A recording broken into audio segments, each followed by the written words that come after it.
Bonsoir à tous et bienvenue à ce nouveau numéro de Controverse. Faut-il avoir peur du gaz de schiste? C'est la question que beaucoup de gens se posent aujourd'hui en Algérie et dans le monde. L'Algérie a des réserves évaluées à 12 milliards de barils de pétrole, ce qui lui assure un délai de 20 ans au rythme de production actuel. Mais le débat fait rage. Doit-on exploiter ou non cette énergie? Au moment où les autorités semblent déjà avoir pris leurs décisions, des militants et des associations se battent également pour que cette option soit abandonnée au profit de l'énergie solaire, par exemple.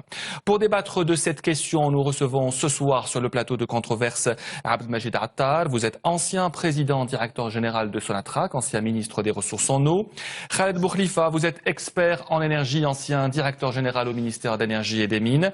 Avec nous également ce soir, Dr Sabrina Rahmani. Vous êtes médecin, membre de la société civile. Et le professeur Shamseddine Chetoul, vous êtes chercheur et spécialiste en énergie, professeur émérite à l'École nationale polytechnique d'Alger. Le débat sur le gaz de schiste divise le monde. Depuis quelques années, industriels et associations environnementales s'affrontent pour tenter d'infléchir une politique pour ou contre le gaz de schiste. Coulisses d'une guerre sans merci dans ce reportage signé Saoussen Sebienne. Il faut préciser, M. Attal, que vous êtes pour l'exploitation du gaz de schiste en Algérie. Oh oui, je suis absolument pour. Je suis absolument pour. Pour quelle raison ? Sachant parfaitement de toute façon que ce gaz ne viendra pas ne surviendra pas sur le marché algérien, et encore moins, probablement jamais, pour l'exportation, avant 2030 ou beaucoup plus tard. Mais encore une fois, je rappelle, c'est un gaz naturel exactement identique à n'importe quel autre gaz naturel. Il n'est pas polluant. C'est la méthode d'exploitation, c'est son exploitation, c'est tous les moyens qu'il faut mettre en œuvre. C'est le coût, par exemple, qui est énorme par rapport au gaz naturel conventionnel, celui de Hasarmal ou de n'importe.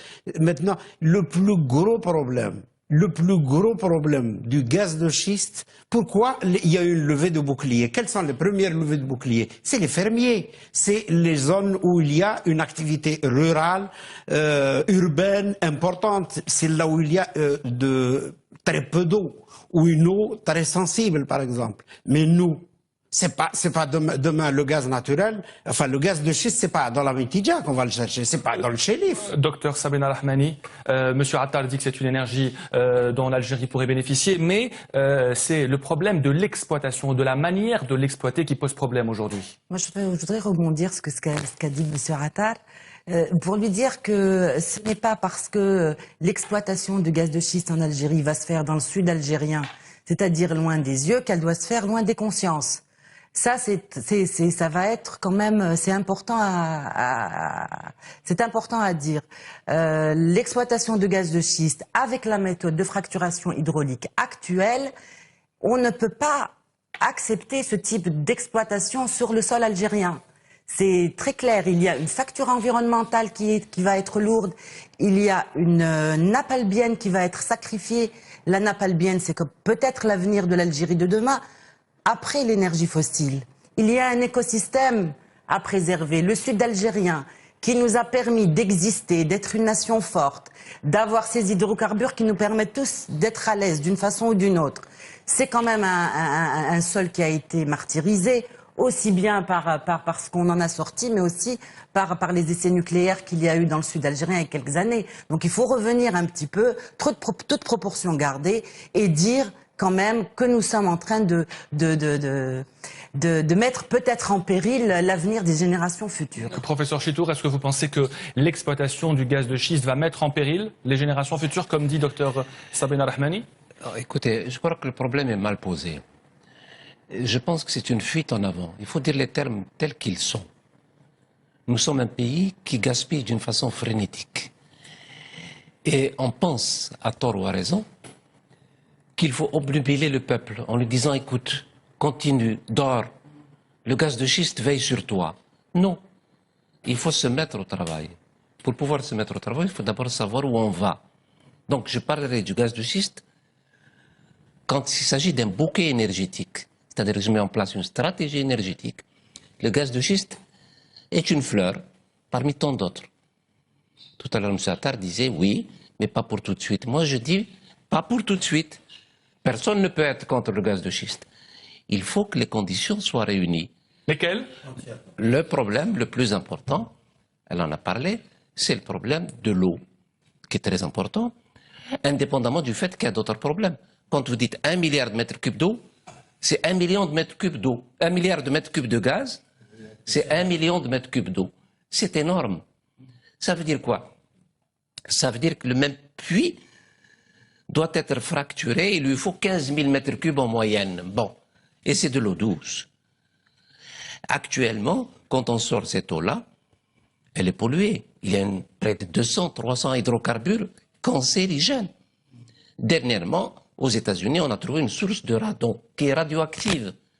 Ça veut dire que vous polluez à la fois du poisson chimique et d'une façon radioactive. Donc, ça veut dire, excusez-moi, vous avez le tubing. Vous ne pouvez pas discipliner les molécules de gaz naturel à pouvoir passer uniquement dans ce tubing. Par la force des choses, il y aura forcément des pertes. On les évalue à 3, 4, 5% près, notamment du gaz naturel qui part ailleurs. Mais si ça veut dire que si vous ouvrez un robinet, vous pouvez trouver du gaz naturel. Mais si on comprend bien ce que vous dites, professeur Chitour, donc il y a un vrai danger pour la santé aujourd'hui dans l'exploitation du gaz de schiste? Non seulement il y a un danger, mais il n'y a pas nécessité de l'exploiter maintenant. Qu'il faille une veille technologique pour savoir comment évoluent les technologies. Si on arrive à voir ce qu'on appelle, même les anglo-saxons ont trouvé un terme, ils disent qu'il ne faut pas fracturer, il faut caresser la roche. Mais ça c'est un terme uniquement. Si on arrive à trouver, par exemple, on parle du propane, mais c'est pas encore sûr. Si on arrive à fracturer autrement, que toutes les conditions sont réunies, c'est une ressource pour les générations futures. En tout état de cause, c'est pas pour maintenant. Maintenant, les gens doivent se mettre au travail et économiser d'énergie. Parce que le plus grand gisement d'énergie dans ce pays, c'est l'énergie que l'on ne consomme pas. Consommer moins, en consommant mieux. Il faut donc faire des économies d'énergie. Et actuellement, nous n'en prenons pas le chemin. Exploitation du gaz de schiste. Apparemment, vous êtes pour cette technologie. Monsieur Chitour, docteur Rahmani, docteur Rahmani dit que c'est un danger pour la santé. Le docteur Chitour dit que ce n'est pas le moment pour exploiter le gaz de schiste. Alors, est-ce qu'il y a aujourd'hui un vrai danger pour la santé? Doit-on compromettre cette exploitation? Non. Moi, je dis qu'il n'y a absolument aucun danger.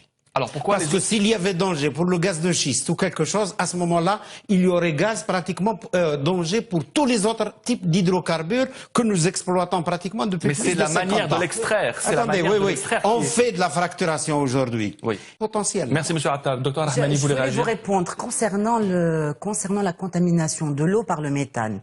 Il y a eu des études qui ont prouvé qu'il y avait effectivement contamination de l'eau par le méthane, que ce méthane provenait des zones de fracturation, et ce sont des mesures isotopiques. Oui, mais c'est pas. Attendez, il faut pas que la catastrophe arrive chez nous pour qu'on se dise les expériences aussi. Alors, et je termine sur le. Donc l'eau a bien été contaminée par du méthane provenant des structures profondes, et cela par la migration du méthane, par des micro-fissures qui se sont produites au fur et à mesure. Je voulais répondre aussi pour la levée du bouclier aux États-Unis. Ce n'est pas vrai qu'au départ, ce sont les fermiers qui se sont insurgés, parce que les fermiers étaient impliqués dans le processus. Ils gagnaient de l'argent, mais c'est pour ça que je vous dis qu'il n'y avait pas de levée de bouclier. Ils sont pas contre. Il n'y a pas eu de niveau de bouclier. Quand est-ce qu'il y a eu un niveau de bouclier? C'est quand il y a eu des signes de santé assez graves, et quand on a commencé à voir. À titre d'exemple, est-ce que vous avez des exemples sur bien la santé? Bien sûr, il y a eu dans des populations entières, il y a eu des signes, il y a eu des céphalées, il y a eu des nausées, des diarrhées, il y a eu des asthénies, il y a eu des stress, des dépressions, il y a eu du bétail mort, on revient toujours à ce fameux bétail mort. Les oiseaux. Parce qu'aux États-Unis, on rejetait l'eau dans n'importe quelle rivière. La mort des oiseaux, elle est probablement due au disulfure d'hydrogène qui proviendrait d'une bactérie fossile qui normalement ne se retrouve pas en surface, et au contact de l'oxygène, elle produit donc ce gaz-là qui est toxique, qui est asphyxiant et qui donne même une anesthésie du nerf olfactif. Merci également à Sousan Sebien d'avoir préparé cette émission avec moi. On vous retrouve mercredi prochain. Merci.